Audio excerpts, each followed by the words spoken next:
And now we arrive at the sixth flavor of emptiness, the definition of which is Mingdeshat Samayimpar, Yurangi Dulugi Nunidupitonwa.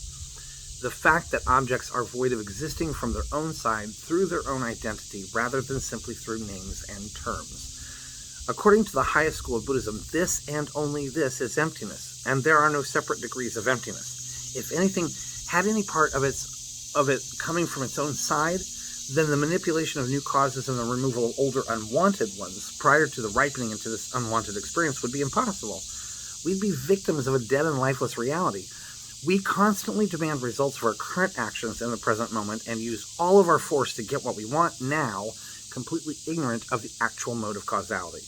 There only seems to be a relationship between a current action and its subsequent apparent result, but these are not necessarily the truest causal relationships.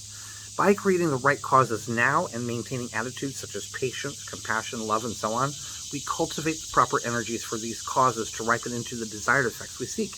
Buddhist practice is simply good gardening of these multitudes of mental seeds. This ensures that initiations into deeper mental practices, such as Tantra, can have greater effect and ripen more quickly.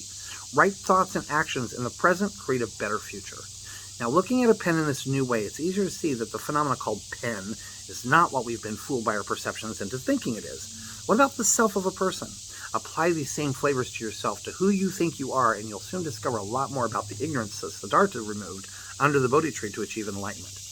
Let's look at the situation in which someone comes into the room and yells at you through these flavors of emptiness. We can see that the person yelling is not something changeless. He's going to have to leave the room at some point.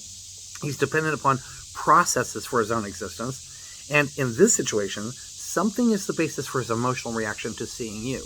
There isn't something in him that is separate from him, inspiring or driving his emotional and physical behavior. And since this situation is not something completely random, there are attractor patterns that have led both of you to this moment in time. His anger is based upon his definitions of what's right for him, and you happen to contradict those internal assertions that he has. Because of the third flavor of emptiness, we know that he is not some random occurrence happening at you, and the fifth flavor shows us that he's not something separate from your own mind. Therefore, we merely label that sense data as Guy yelling at us, and the labeling is part of a delicate process of mental imaging that sends those vibrations down to the core of consciousness, and the type of energies from contact in this moment can either ensure that it won't happen again, or you'll repeat this situation sometime in the future. Planting the right seeds has to do with the right reactions in this current moment, and learning how to uproot unwanted seeds before they manifest is a process Buddhists call purification.